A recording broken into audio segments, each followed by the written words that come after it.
queen bitch finds out about this, she's gonna flip her shit. Rachel and I, we know each other. Sir? The queen bitch you're referring to is his wife. Nice work, hotshot. Ashley Tisdale, welcome. Now, Ashley plays Rachel in Supermassive Games' Dark Pictures Anthology's House of Ashes. All right, Ashley, what can you tell me about your character? My character, Rachel, is a CIA operative, and it is taken place in 2003 in the Gulf War, and she is on a mission to find chemical weapons, so she's pretty badass. Wow, this is your first time doing a video game. This is my first time, yeah. Wow, so how does that process compare to maybe the stuff that you've done, on camera before? I think that it's just very obviously a different approach to it. I do a lot of voiceover for animation series, so I would say it's more in line with that because you're in a studio all day and it's like you and the script and then also like some of the other characters, but it's just like kind of going through it really fast versus, one scene on a TV show or a movie could take like an hour to 2 hours. So you're constantly going through it. It's a really long process. But it's cool, it's different. You're wearing like heavy machinery on your head. And it's like getting all of your facial expressions. So it's pretty crazy. You're gonna just be like completely like so muscular by the time you're done. Your neck will be. I know. My neck is super strong. Yeah, the strongest neck ever now. Yeah. And how do you prepare for something like that? Then I feel like the script, it's not maybe necessarily you're preparing for particular scenes. Everything is so varied. Like, how do you really kind of get ready for it?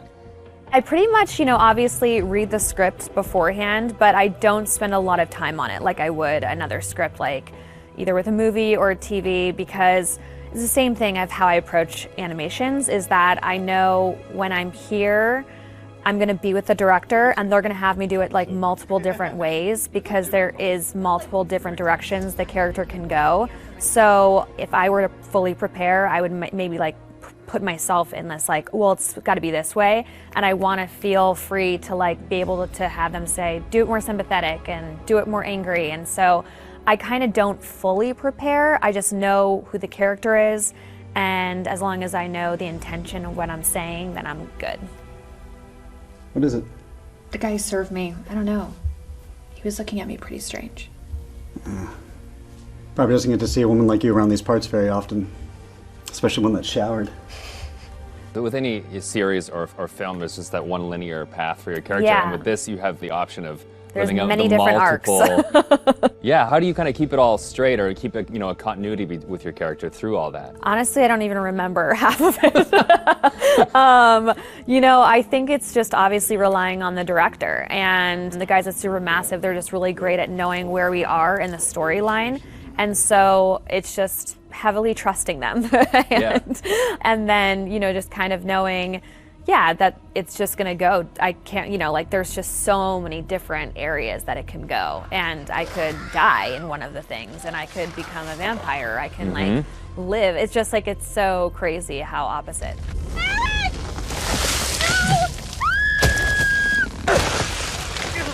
It's got to be interesting too to think that someone's gonna like play you in a game and then maybe you'll die or you'll live or you'll like the people will be in control of your future. I know. I think it's gonna be really crazy just seeing my face on like the character. That's gonna be so wild. It's so crazy how far video games have come. It's so much more cinematic and like the movies that it's pretty wild. It's like beautiful to watch, but it's gonna be crazy. Now, I guess we have a couple rapid fire questions that I'd like to hit you with as well. Okay, ready for this? Okay, so bitten by a vampire or buried alive? Oof. Yeah, bitten by a vampire. Oh, really? Well, then you get to live forever, so, That is true. Okay, I never thought of that element of it. Things that you've shot so far, do you have a favorite scene? I think my favorite scene would have to be probably early on between Rachel and her husband. It's a flashback and it's them in the car, and it's a moment in time that kind of changes everything. And what I love about it is that it really shows who Rachel was and how it changed her to become who she is today. There's just so much happening in the game that it's just like a moment where it's just like really kind of stripped down and one-on-one, and I think it's a really beautiful scene. What is it? The guy who served me, I don't know. He was looking at me pretty strange. You know, my sole objective, Rach, is to make you happy. Doesn't matter where we are or what we're going through, I'll always put a smile on your face. See? I told you. So how do you get into that? Because I feel like, you know, it's sometimes it's such a sudden change from one scene to the next. So how do you kind of really get into that moment so quickly?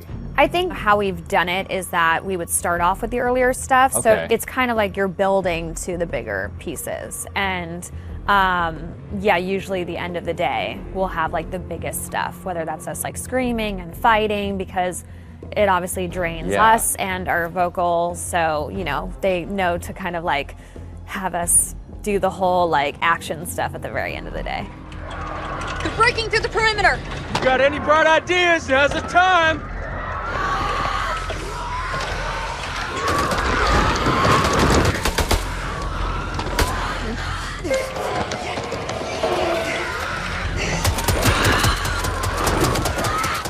Really odd of being like, okay, now we're gonna be sweet, and now we're gonna be screaming. It's and then hard you're to gonna go be dying, backwards, and then you're gonna be back alive again, and this is a touching moment, and you're gonna die. Yeah, the first time it's gonna be like a strange experience, kind of going off on your own and acting out that kind of separate. Yeah, it's definitely a very interesting process to watch, and it's different from anything I've ever done. Has it been hard to navigate doorways with the camera on? Like, do you find Oh, no, I take them off right away. Okay. Anytime I can get a break, because it is a heavy thing, and so it's just like most of the time I'm sitting on the couch with it, like holding the helmet up, because it's like, you know, it's like a weight on your head. So yeah. It's pretty crazy. It's expensive equipment. You don't want to like bang it on a door frame. No. Well, now that they've got you in the game, they can put you in anything. I know. I'm so excited because I've never been able to play something like this. Yeah, okay. Well, that's good. Cool. Thank you.